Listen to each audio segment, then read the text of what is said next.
Hi, folks. I'm Paul Abernathy with ECNM Magazine and Electrical Code Academy. In the electrical industry, the word grandfathered gets used a lot, especially during inspections, remodels, service changes, panel replacements, and even in repair work. And it's many times discussed between inspectors and owners and inspectors and contractors. Someone points to an older installation and says, that's grandfathered, as if that one word alone settles the entire issue of whether or not it has to be brought up to code. But the reality is it's way more nuances than that. The new edition of the NEC does not automatically make every older electrical installation illegal. At the same time, older work does not generally get a free pass just because it's been there for decades. So in this video, what we're going to do is try to look at the real dividing line between existing work and new work when it comes to the term grandfathered. And to be honest with you, we're going to start to understand why the word grandfathered can create confusion, and it's better off just to not use it.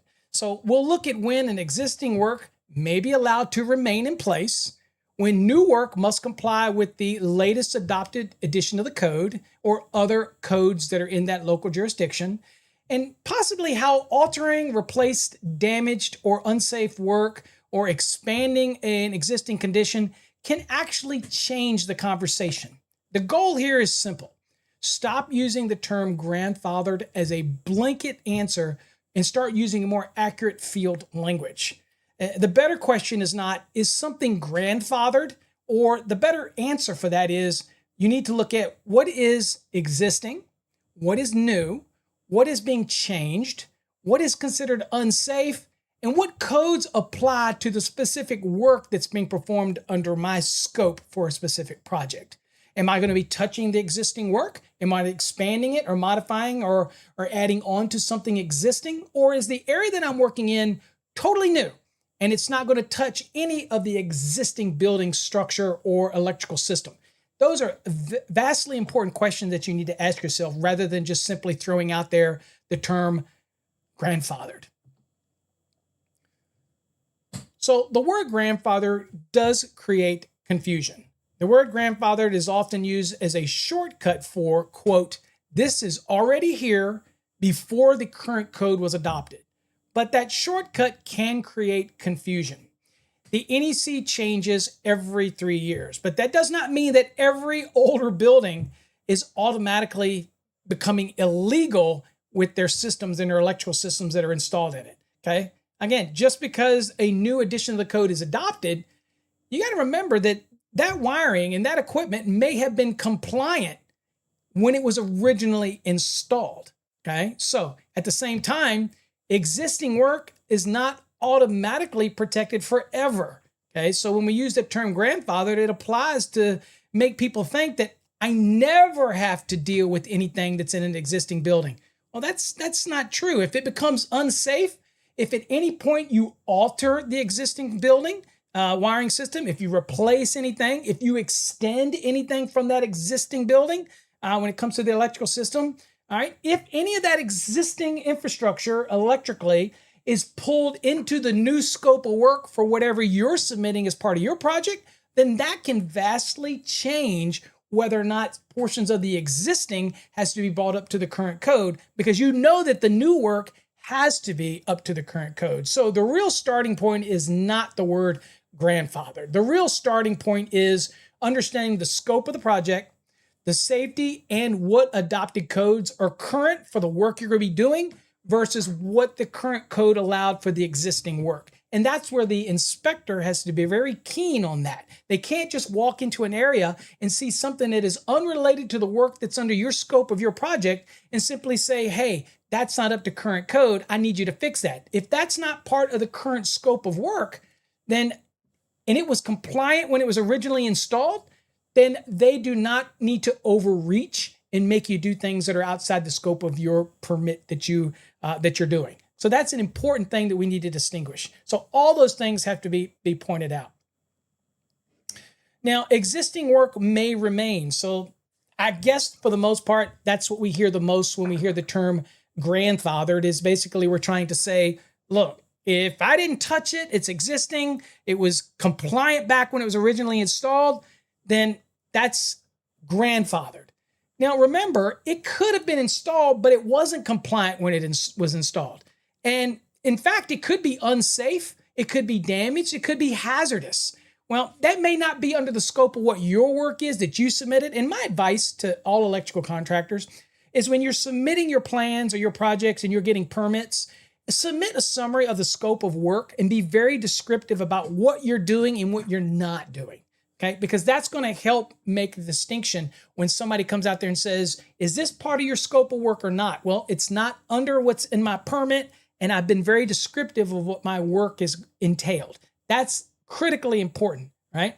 But existing work may be allowed to remain when it was there lawfully installed under the code that was in effect at that time. And it is not part of the current scope of work that you're doing right now or whatever you pulled the permit for. So it has not been altered, it has not been extended, it has not been replaced, and it does not present an unsafe condition. But like I said, if an inspector comes to look at the scope of work that you're doing and they pass by a bunch of work that looks unsafe or in their description is hazardous, then they could possibly make the building owner bring that up to code to remove that hazard condition. But that is vastly different than looking at something and saying, well, that's not code compliant, because it was at the time it was installed. So it's important for inspectors to understand the difference between an unsafe condition and what was compliant at the time it was originally installed. As an electrician, you're focused on the scope of work that you submitted. And that's why I say be very detailed, okay? So usually what people are trying to say when they say grandfathered is they're really just trying to say, I didn't touch any of that stuff. I'm not messing with it. I'm not altering it. I'm not extending it. I'm not replacing it. Everything that I'm doing is new work. That is what they essentially mean when they say grandfather, okay? But a more accurate term would be, this is lawfully existing. So an older installation may not meet the 2026 edition of the NEC, but that alone does not automatically make it illegal today. Old does not automatically mean illegal. And that's the point we want you to take away. But the work that you're going to be doing under the scope of your project, so new electrical work must comply with the code adopted for that specific project. The age of the building does not change that. So if I'm doing new work in a building, let's say it's a high-rise building, and I'm only doing a building tenant upfit in a specific area, that is what's on my scope. That's what I'm submitting for the jurisdiction to approve. And if you be very detailed what you're doing and you're not altering the existing structures system, then you're only expected to bring what is within your scope of the code. That's critically important. So the age of the building does not change that. It doesn't matter how old the building is. New work is new work, as long as you're not messing with the old work. Now, if we install a new circuit, a new feeder, a new panel, a new EVSE, let's say, for vehicle charging, a new HVAC circuit, new receptacle outlets, or we extend an existing circuit, that work is considered new, or it's altered work, and it may require evaluation under the newest adopted code. This is a line that really matters. Existing work may be allowed to remain, but new work must comply, even new work that touches or interacts with existing work. So the age of the building does not make the new work old. It's still new work. And I think a lot of times when people use the term grandfathered, that's where it can confuse the lines between when something has to be compliant to new codes versus existing compliance. It can stay the way it was. Now, when we're talking old work can change categories. So if you alter something, you replace it, or it's unsafe work and it changes the whole conversation. So a conversion changes. So if you alter some old work, existing work, if you're the contractor and your scope of work comes in and it changes it, alters it, expands it, replaces it, damaged or unsafe condition, or directly affects by the project the old existing work, guess what? Then it would have to be up to the current edition of the code. A small repair may have a very narrow scope, okay? You can define it. You're simply going in to replace this or that. It's not looking at everything else in the building. Very defined scope, Okay, that can be easy. However, a panel replacement may not automatically cause a whole building system rewiring, but it also is not just a box swap, okay? There's still code consequences, okay? You might have to have working clearance, height requirements, labeling requirements. And I think the biggest thing for people is sometimes people will do a service change and they'll change the service, but they think that if the labeling wasn't required back when the original panel was there, you come and put a new one in, they're saying like for like. Well, that's not always meaning that it's code free. You still have working clearances. You still have to label it to the current edition of the code. Now, a lot of people ask me, Paul, what if I'm replacing a panel and I'm not changing the branch circuits? Do I have to bring them up to AFCI requirements if they weren't required at the original installation of that branch circuit? The answer is if you're just doing a panel change, the panel needs to be compliant. Labeling needs to be required. Available fault current information needs to be compliant. All of those things have to be compliant. But since you didn't alter the branch circuit, it does not invoke the requirement to all of a sudden add AFCI devices. Again, I will encourage you to reach out to every jurisdiction because they do look at these things differently. But at the same token, understanding that like for like does not always mean code free. Replacement work still has to be safe, suitable, and compliant for the work actually being performed. So at the end of the day, the better way that we should say this, the words that we should use in the field really do matter. Instead of saying it's grandfathered, describe the actual condition. If the work is existing and not part of the current scope that you submitted for permitting, then that would be an example of something that would be like grandfathered. But instead of saying that, because again, grandfathered can get very blurry, the better thing to say on a permit would say something like, appears to be lawfully existing and outside of the current scope of work. That's going to make it very clear what your scope is and what you're doing, and you're not touching it. But just remember, if the existing structure has something in there that you're modifying, you're adding to, you're extending, or you're replacing, then say it is new or altered work.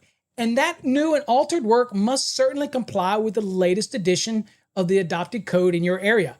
If the condition is dangerous or hazardous, say it is existing but unsafe and needs correction. And that's where the AHJ would probably give a notice to the building owner to fix something if they happen to notice something while they're in the process of doing your inspection. Again, that clear message is sent. Existing work may remain. New work must comply, and unsafe work must be corrected. Those are the types of things rather than say grandfathered, because again, very blurry. Be very specific in what you say and understand that you might say it's semantics to call it grandfathered, but there is a big difference because depending on how you touch it, how you put it in your scope of work, and how you submit it to the jurisdiction, and whether or not you're adding new stuff to the existing or expanding the existing into the new work area, those things are really going to make a difference. So using the term grandfathered can just muddy up the water and cause a lot of confusion. Hopefully you got something out of that today. We'll catch you on the next episode here at EC&M Magazine. Again, my name is Paul Abernathy for Electrical Code Academy. Until next time, stay safe.